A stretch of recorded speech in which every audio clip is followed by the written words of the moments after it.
예, 에컬룸 선수 재계약을 했죠. 에컬룸 플러스 한 번 더 말씀드리지만 예, 로슬로비까지 포함이 돼 있는 내용입니다. 뭐 에드먼턴 어쨌든 재계약 계속 이어가고 있다라고 말씀을 드리는데 결론적으로 말씀드리면 뭐 스탠 보먼이 앞으로 어떻게 하는 게 중요하다라고 말씀을 드리지만 괜찮은 것 같아요. 지금까지는.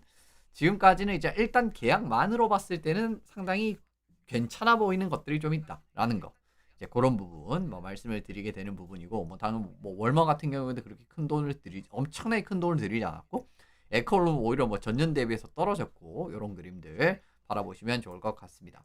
러슬러빅 일단부터 들어갈게요. 러슬러빅 선수가 재계약이 아니라 결국 이제 팀을 찾았습니다. 사실 이 선수 같은 경우에는 뭐 여러 팀들이 이런저런 이야기가 나왔던 선수였었는데 뭐 NHL에서의 사실은 꽤 오랫동안 활약을 했었던 것도 있고요.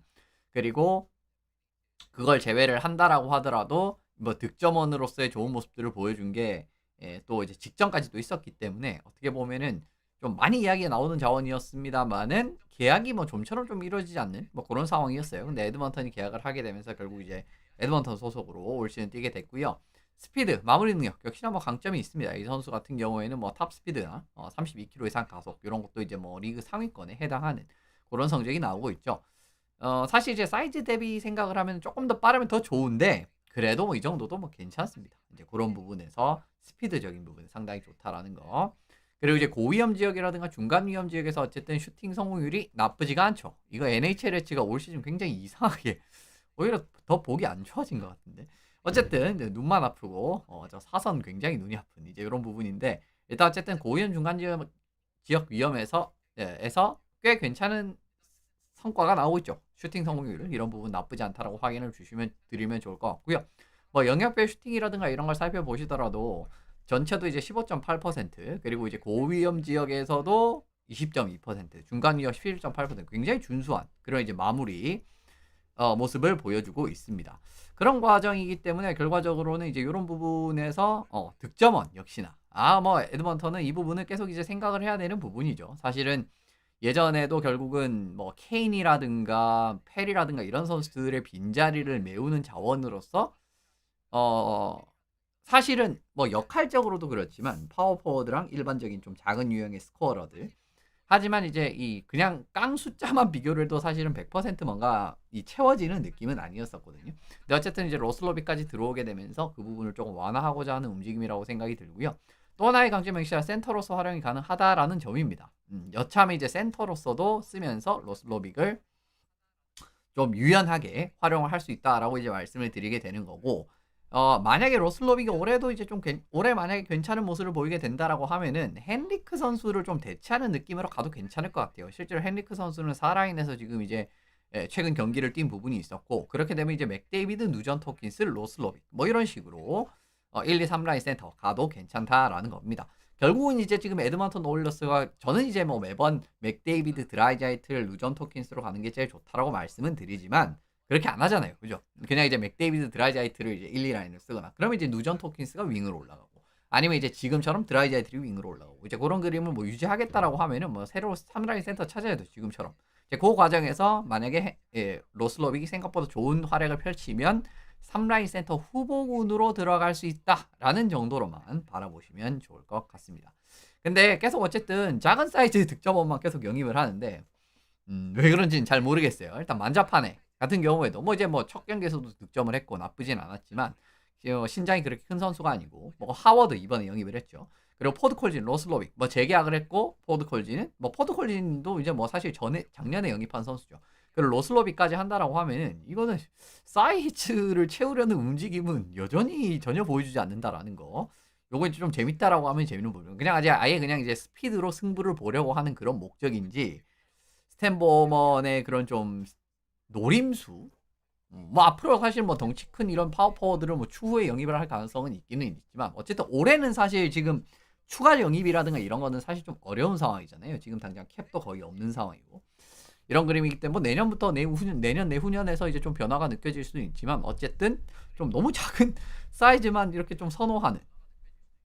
근데 이것도 사실은 한계가 있다라는 부분들은 뭐 여러 팀들이 증명을 하고 있는 부분 아니겠습니까? 그렇기 때문에 이번에 스탠버먼이 얼마나 이 믿음이 있는지 요거는 한번 지켜보시면 좋을 것 같아요. 에컬룸 보고 들어가도록 하겠습니다. 에컬룸은 이번에 그죠? 재계약을 했습니다. 3년 1,200만 달러, 연평균 400만 달러고 NMC가 붙어 있습니다. 풀로. 예.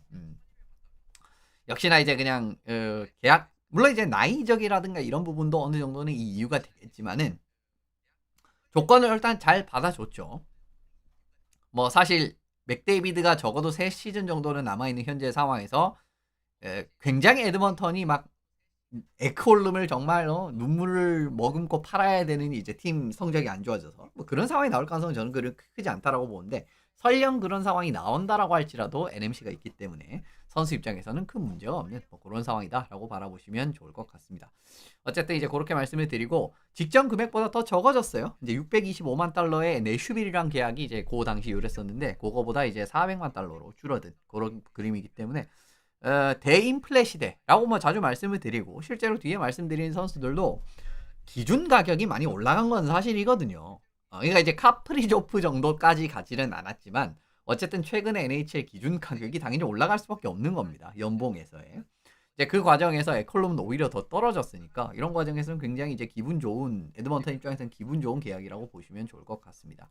이번 계약으로 인해서 수비 탑4가 2028년 29 시즌까지 유지됩니다. 당분간 뭐 수비 탑4 걱정을 할 필요가 없는 그런 상황이라고도 바라보시면 좋을 것 같습니다.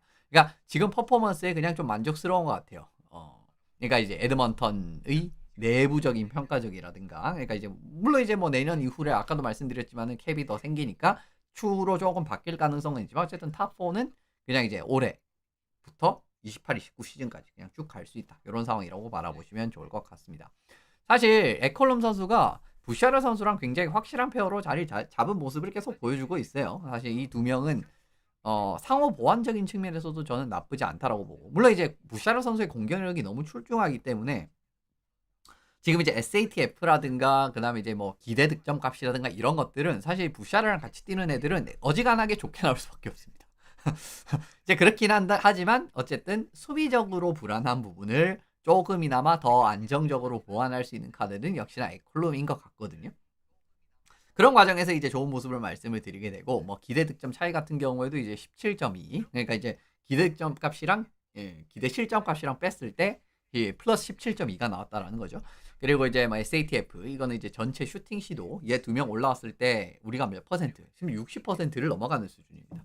그런 과정에서도 에드먼턴의 확실한 페어로 자리 잡은 모습을 확인을 하실 수가 있기 때문에 이 에컬룸 부샤르를 역시나 그러니까 아직까지 부샤르가 결국은 수비적으로 좀 불안하고 그걸 커버를 해주면서 거기에다가 플러스 알파적인 역할 사실 뭐 수비적 에컬룸은 사실 수비형 수비수만의 한정된 역할을 하는 선수도 아니고요. 뭐 스트레치 패스 능력이라든가 사실 퍽 운반 능력이라든가 이런 것도 나쁘지 않아요. 그리고 이제 공격 가담 능력도 생각보다 상당히 좋은 선수입니다. 이 선수가 뭐 자주 그런 걸 하지 않는데 정말 뭐 레인 나오고 이러면은 그냥 이제 기깔나게 합류해가지고 또 득점을 만드는 그런 장면도 상당히 많이 보실 수가 있죠. 이제 그런 과정이기 때문에 결국은 확실한 페어를 또 남기게 됐다라고 말씀을 드리는데 좀 특히나 중요한 부분은 역시나 부샤라가 여전히 순간순간 굉장히 수비적으로 이제 좀 정신을 못 차리는 그런 케이스도 좀 많이 나오잖아요. 좀 느슨하게 플레이를 한다라든가 예전부터 자주 말씀드렸지만은 너무 이렇게 짜여진 플레이 그러니까 교과서적인 플레이만 딱딱 하다가 상대방한테 읽혀가지고 막 이제 굉장히 위험한 상황을 초래를 한다라든가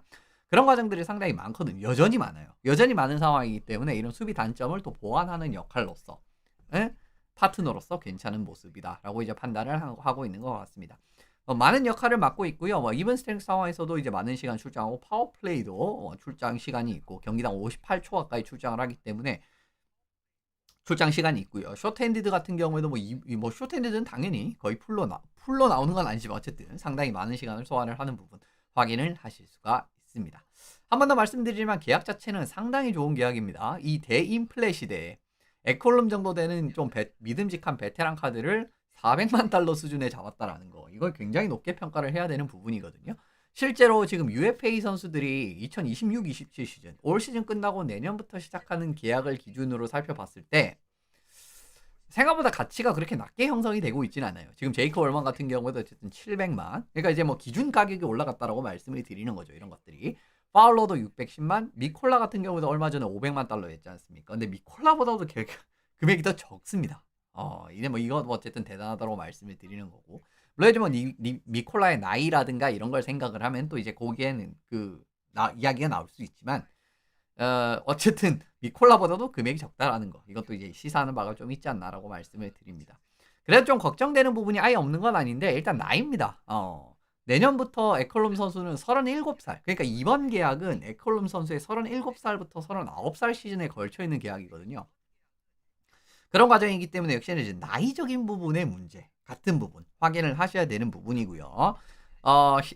아까 이제 중간에 내용에도 살짝 나왔지만 부샤르 선수가 여전히 실책성 플레이가 예를 들면 이제 수비력이 점점 좋아져가지고 점점 실책성 플레이가 좀 안 나온다라든가 점점 어떻게 보면 수비에서의 플레이가 좀 안정적으로 좋은 모습이 나온다라든가 이러면 별 문제가 없는데 사실 아직까지도 이제 좀 불안한 부분들이 여전히 있는 상황이 나오잖아요. 당장 플레이오프에서도 그런 모습이 많이 나오고 정규시즌에서 마찬가지로 나오고 있기 때문에 에콜럼 선수의 좀 부담이 강화되는 상황이 계속 이어질 수가 있거든요.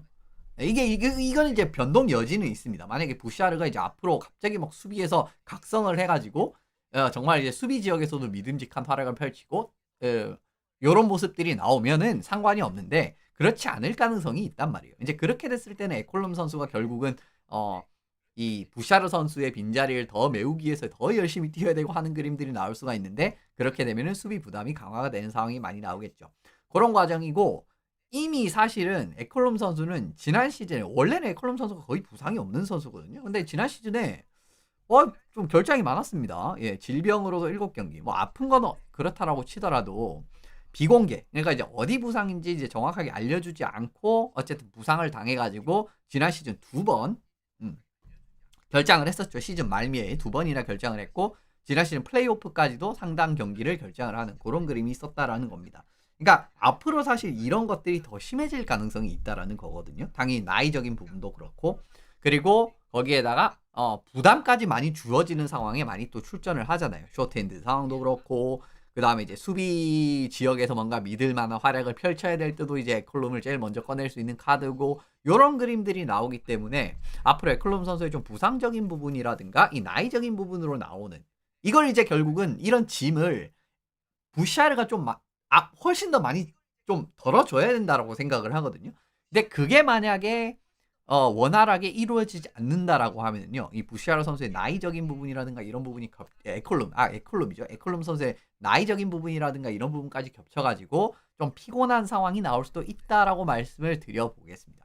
어쨌든 계약 한 번 더 마지막으로 정리해드리면은 계약 자체는 상당히 좋은 계약이고 탑4를 유지했다라는 측면에서는 가장 좋은 부분은 있지만 역시나 좀 불안한 부분은 최근 들어오는 이런 부상적인 부분 그리고 좀처럼 계산이 잘 되지 않는 이런 부샤르의 좀 수비적인 경기에서의 발전도 이런 부분들이 얼마나 수반되느냐에 따라서 이 평가는 좀 갈릴 수 있다라고 생각을 합니다. 어쨌든 이제 이렇게 이제 마지막으로 말씀을 드리면서 에콜룸이랑 에드먼턴 내용은 여기서 마무리를 지어보도록 하겠습니다.